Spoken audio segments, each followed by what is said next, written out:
Parrying is one of my favorite mechanics in video games, so I wanted to create a series highlighting the titles that use this mechanic, as well as analyze how well they are implemented. A parry, also sometimes referred to as a counter, can be a high-risk, high-reward, defensive, and offensive tool that ranges from low skill to high skill ceiling depending on the game. Executing a parry requires reading visual and audio cues and precise timing. For me, executing a parry each time is like a small dopamine hit. It's a special satisfaction that's different from what you feel from other systems and mechanics. I believe there are a few key ingredients to design a great parry: effective application, high-quality animation, and crisp sound design. On this episode of Art of the Parry, I'll be discussing Clair Obscur Expedition 33.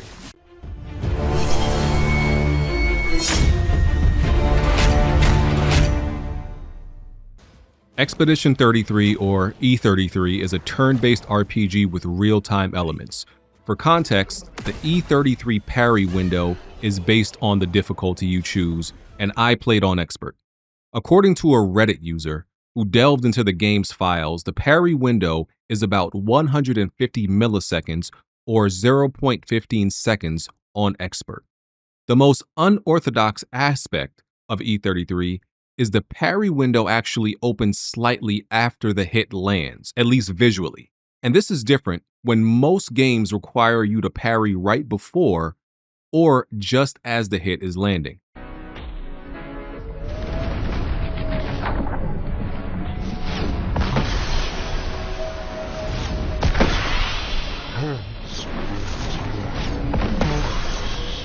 In E33, like most other games, parrying nullifies all damage.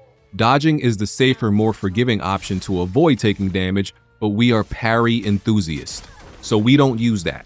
We parry around here. Parrying an attack, or multiple attacks, will execute a counterattack by a member of the party or the full party. Ready to go. Good.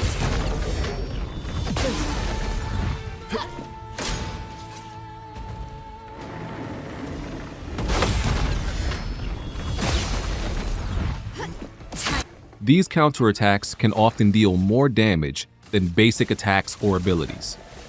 This, of course, depends on your Pictos, your attributes, and overall character builds. Counterattacks not only inflict damage to the enemy HP, but can also deal break damage. Enemies have a break damage meter that, when filled, causes the enemy to become stunned.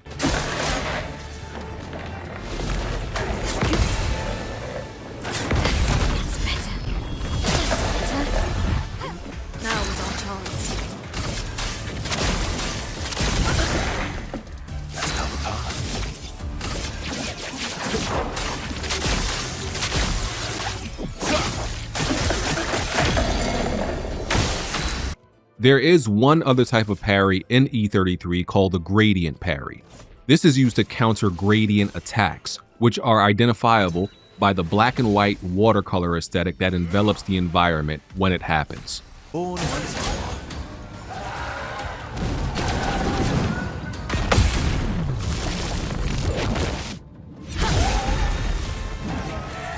In E33, there are a lot of enemy types and variations of them. Learning the animations, the telegraphed attacks, and the visual cues are important to landing parries. Enemies can have attacks with long and delayed startup frames and then quickly transition to the active frames. Careful, Verso.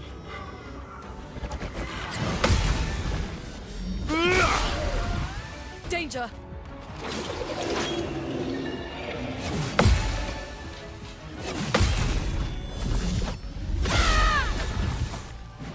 As mentioned, the timing for parries in E33 is slightly after the attack lands.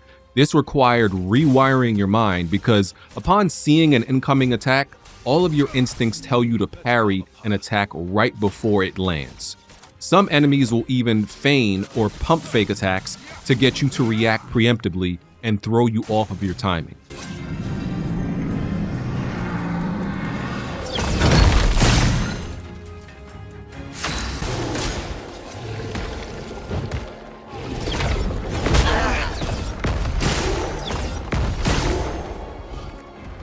The animation of a basic parry is your character absorbing or deflecting the hit and redirecting it back towards the enemy.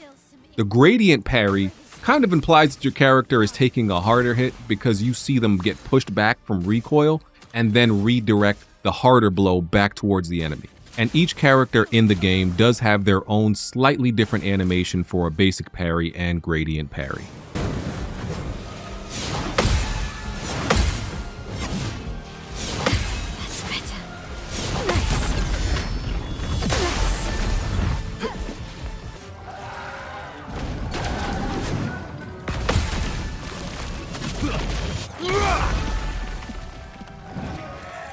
Usually the sound of a parry is something high-pitched like weapons clashing, but E33 goes with a slightly more blunt sound.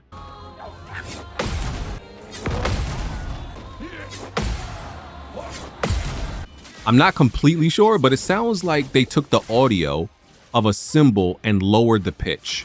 Cymbals are like usually part of a drum set, and there are different versions of them. You know, you hear them in instrumentals and beats like hi-hats, crash cymbals, and ride cymbals.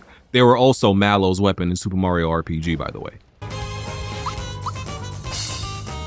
Anyway, it's a distinct and recognizable sound that immediately brings E33 to mind.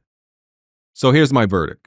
I like the parry system in E33, the animation, and even the unconventional parry timing.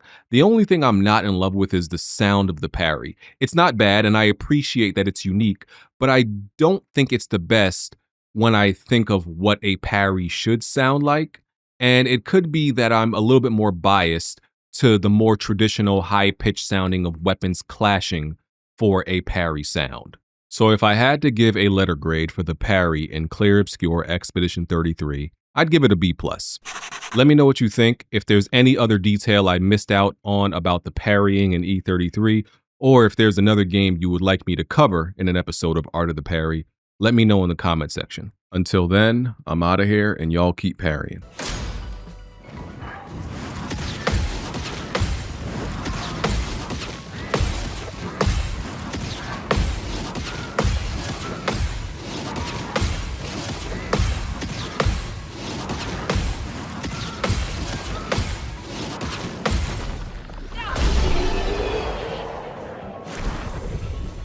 And here's a teaser for the next episode.